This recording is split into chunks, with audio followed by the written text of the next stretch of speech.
Muchas gracias por esta posibilidad de dialogar, aún siendo quizás algunas tesis controvertidas, que así debe ser en la ciencia, y así es, y debería ser en la política, que lamentablemente no siempre lo es.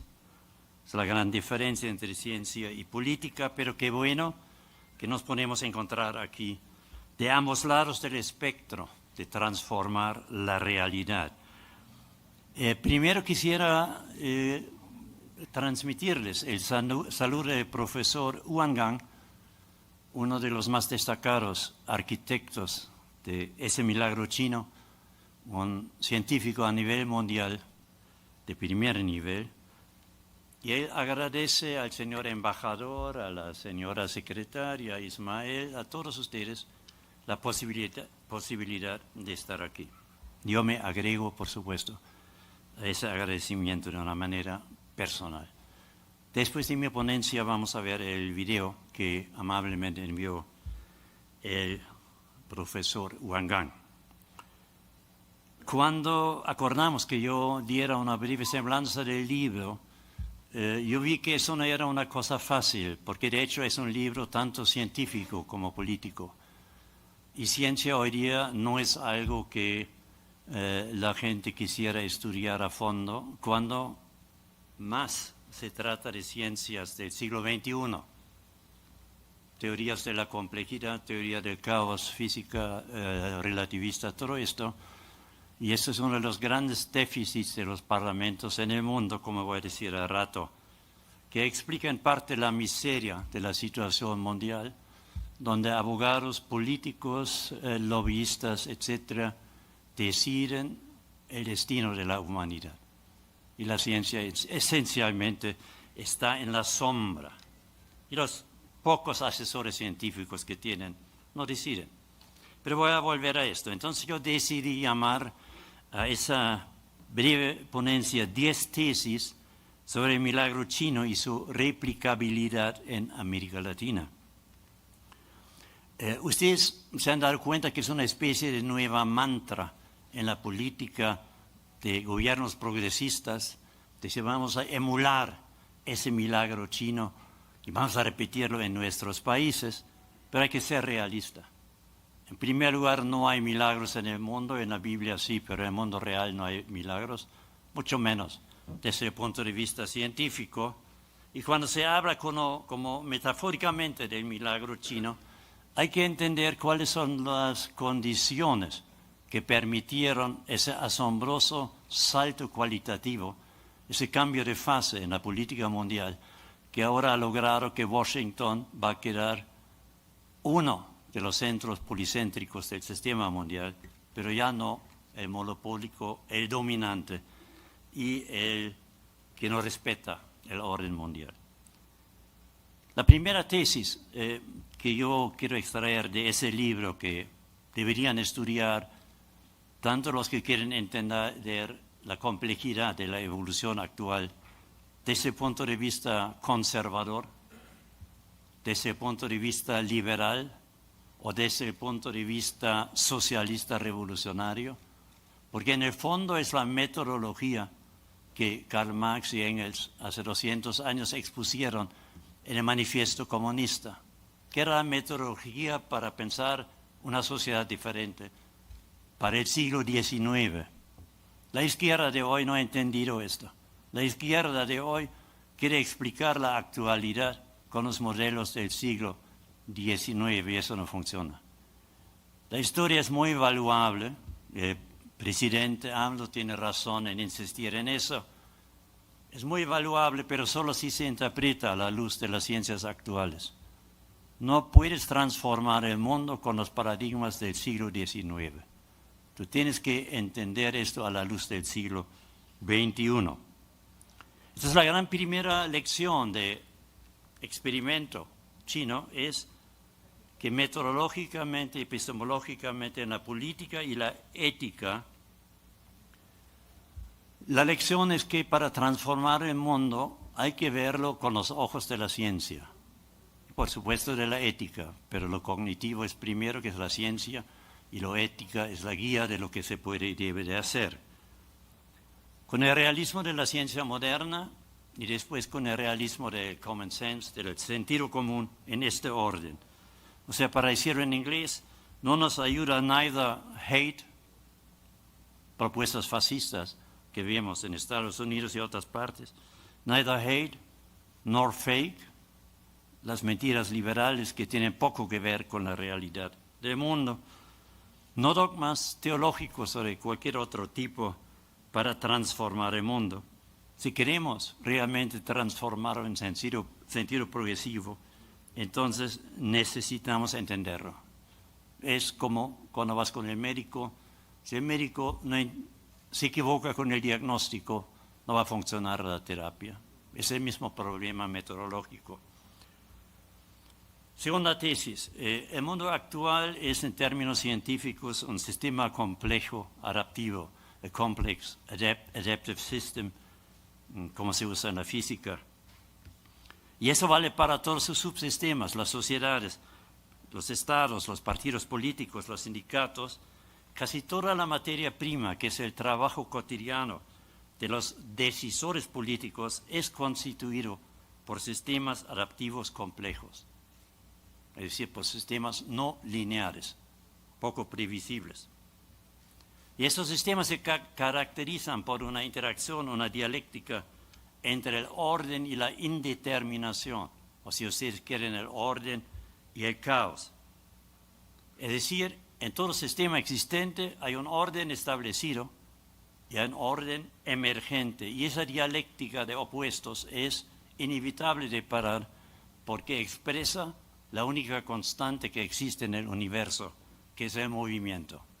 Y movimiento es equivalente a cambio. Entonces, esa es la identidad del universo y, por supuesto, su subsistema, el universo social en que vivimos. Y para entender ese elemento constitutivo de la realidad en que actuamos, hay un solo medio, y es la ciencia avanzada. Entonces, la ciencia y la ética son claves en esto, pero ambos son subsistemas de la cultura. Si no entendemos cultura en un sistema superficial como Bellas Artes, sino con sistema integrativo de diferentes lenguajes normativos, etc., entonces no entendemos qué es cultura y la función que cumple. De hecho, la existencia humana se basa en 4 relaciones sociales, económicas, militares, políticas y culturales. Y por eso es necesario entender que la cultura, en ese sentido científico del software integrativo de cualquier sistema social, con su esencia, la ciencia, la ética, crítica, esa cultura es el algoritmo decisivo de la política y de cualquier transformación o conservación. La cuarta, y esto se ha entendido en China, el cuarto elemento, la cuarta tesis es la relación del presidente Xi Jinping, o como cariñosamente lo llaman también en China, Xi Dada, papá Xi, con el software de la transformación responsable.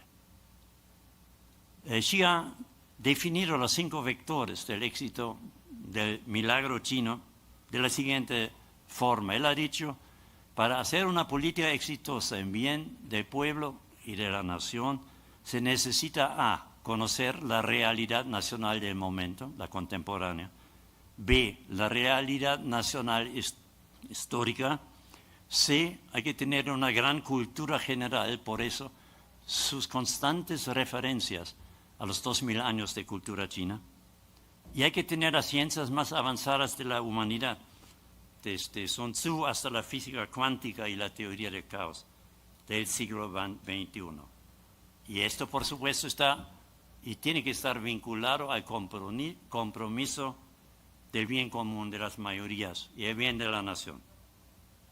La quinta tesis, entonces, es un poco desconcertante, como cuando estás con el dentista y se acerca el nervio, y te pones nervioso. La quinta tesis me parece que es empíricamente irrefutable, pero va a causar alguna reacción sorprendida. La sociedad global, diría yo, y lo podemos discutir si quieren después, pero está documentado en el libro, la sociedad global está en manos de improvisados y lobbyistas en el sentido expuesto, en el sentido de que aquellos que generan la tecnología que determina la evolución de la sociedad, los científicos, prácticamente no juegan un papel en los parlamentos. Entonces, lo malo es que esos decisores que votan son abogados, corporate lawyers, muchas veces, pero hay pocos científicos y el mejor ejemplo de esto es la primera potencia económica, política, militar, nuclear del mundo, que es Estados Unidos.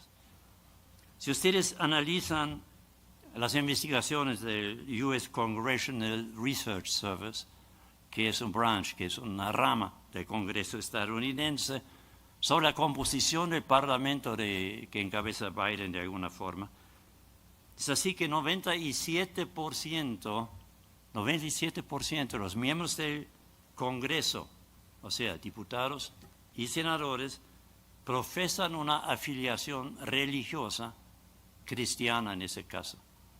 Es decir, 97% de los que deciden la política mundial y nacional del Congreso estadounidense se definen como cristianos.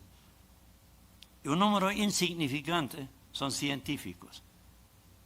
Es decir, esa potencia nuclear tiene la política que afecta al último renglón de la Tierra en manos de abogados, de religiosos, etc. En el fondo es una teocracia, no es una democracia en el sentido real del término. Y la situación de otros parlamentos burgueses no es muy diferente. Vean Boris Johnson en Londres, vean Scholz en Alemania, vean Draghi en Italia, donde van a encontrar a alguien que es un hombre de Estado o una mujer de Estado. No lo hay. Lo hay en China y lo hay en Rusia, y por eso están ganando la guerra de agresión de Washington en Ucrania y en Taiwán. La sexta tesis: no solo se necesita software para transformar, ciencia, ética, se necesita hardware, porque la realidad es material. Entonces, se necesita un sujeto colectivo de la política que, en el sentido de la ciencia avanzada, sería un atractor en un sistema dinámico complejo, o en la física clásica de Newton, un centro de gravitación. Y ese sujeto colectivo de la política es en China el partido de vanguardia, con lo que llaman allá el core leader, el líder esencial. Eso puede causar un poco de reflexión, pero si traducimos ese lenguaje a un lenguaje de la teoría de sistemas, entonces básicamente lo que dice, un sistema que no tiene un atractor, o que no es conducida en su evolución por un centro de gravitación, tiende inevitablemente hacia la incertidumbre y probablemente futuros estados de incertidumbre, de caos. Por lo tanto, sabemos de la teoría de sistemas, de toda la ciencia del siglo XXI, que un sistema que no tenga un atractor, para hablar ya con Loren y con la teoría del caos, que no tenga un atractor que oriente la evolución del sistema adecuadamente, va a terminar en una fase caótica y su colapso.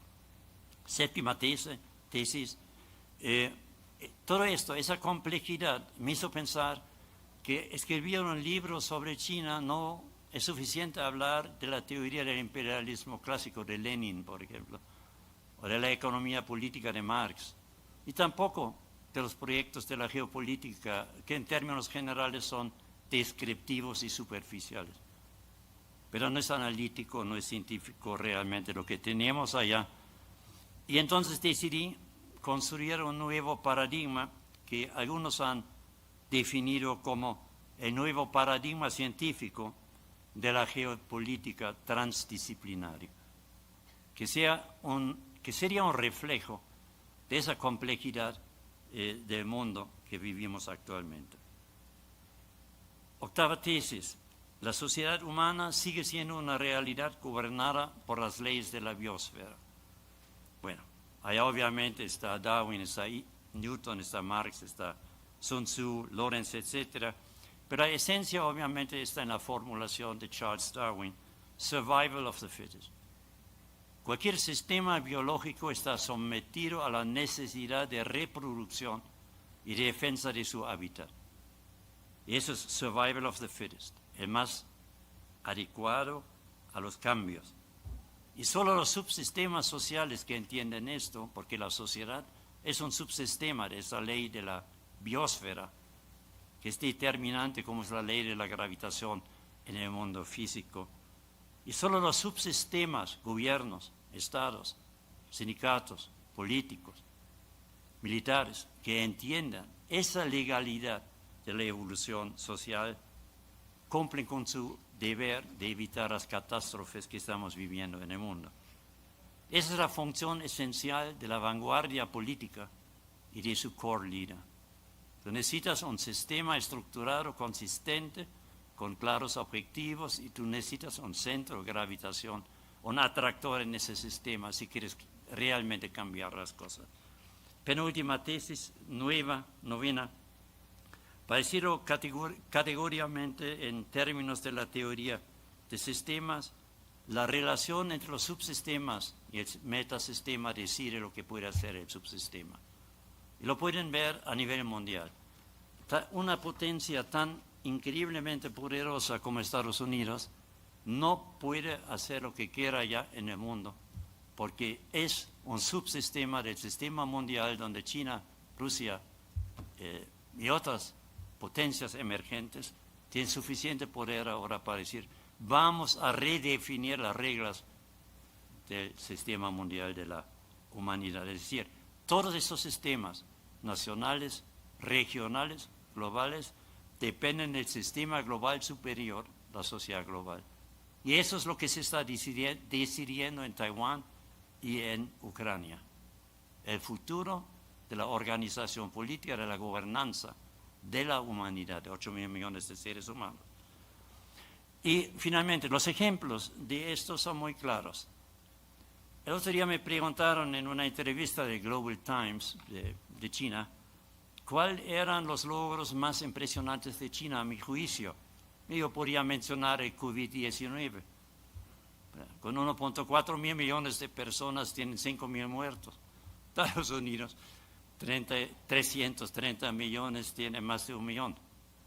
Es absolutamente clara la diferencia en la calidad de gobernanza de un país, de un sistema, no de un país, de un sistema y de otro sistema. Bueno, entonces cuando me preguntaron esto, ¿cuál es lo que más le impresiona en los éxitos de los últimos 100 años de China? Entonces yo mencioné a Xi Jinping.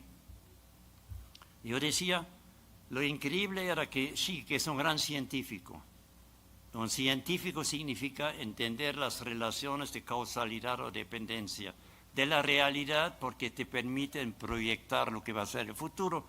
Que Xi en 2012, cuando llega a ser secretario general, entiende que la fase de coexistencia pacífica con el Occidente no va a durar para siempre.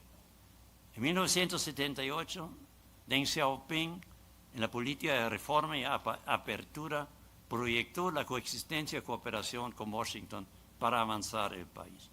Y Xi, muy tempranamente, 2012, entendió que eso era una fase conjectural, que iba a ser pasajera y que a esa luna de miel con el imperialismo occidental iba a seguir algo mucho más feo. Y eso es lo que vivimos hoy día en Taiwán y en Ucrania. Esa es la dialéctica de paz y guerra, que cualquier líder que tenga formación científica, materialismo dialéctico científico, tiene que entender. Otro ejemplo es la visita de Pelosi a Taiwán. La prensa mundial se rompe la cabeza, la torre de simulación por supuesto, se rompe la cabeza porque Pelosi fue a Taiwán. Eso es muy claro. Estudien ustedes cómo Washington produjo el ataque japonés en Pearl Harbor en diciembre de 1941. Es la misma política que llevó a la guerra en Ucrania y es la política que Pelosi estaba avanzando en Taiwán. Esa es la esencia de su visita. Entonces, sin el conocimiento histórico y el conocimiento científico actual para interpretarlo, no se puede entender el mundo y no se puede transformarlo. Como Washington no tiene esos líderes, va a perder y está perdiendo a nivel mundial en todos los aspectos. Lo mismo, esa dialéctica entre orden e incertidumbre o caos, lo ven en el orden mundial. Nació binario después de 45, se vuelve mono, unilateral, con el colapso de la Unión Soviética. Hoy es binario nuevamente y pronto va a ser policéntrico o multiformal. Y finalmente, ya cierro con esto, México es otro ejemplo. El orden en México moderno se establece en 1917 en la Constitución de Querétaro, el orden postrevolucionario. Pero en 1982, básicamente, el orden emergente, la dominancia del neoliberalismo gana, asume el control del Estado, y entonces al orden postrevolucionario de 1917 sigue en 82 la fase neoliberalista con Salinas de Gortari básicamente. Pero en 2018 llega al poder un nuevo orden emergente, la llamada 4T, que por supuesto se estaba gestando dentro de la fase del neoliberalismo. No se estaba gestando de cero, porque esa contradicción de elementos, lo positivo, lo negativo, el 0 y el 1, la luz y la sombra, está presente en el universo. De tal manera que la gran pregunta, y con eso les dejo yo, es si esta dialéctica de orden e incertidumbre o indeterminación es la ley que rige nuestra existencia, ¿cuál va a ser el orden que eventualmente va a emerger en 2024 en México?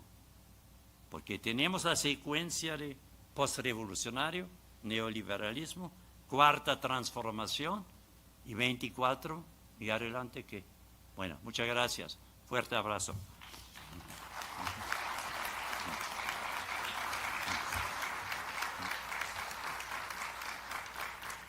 Muchas gracias, profesor Dietrich, por esta sugerente, innovadora e interesante exposición de su sistema de análisis.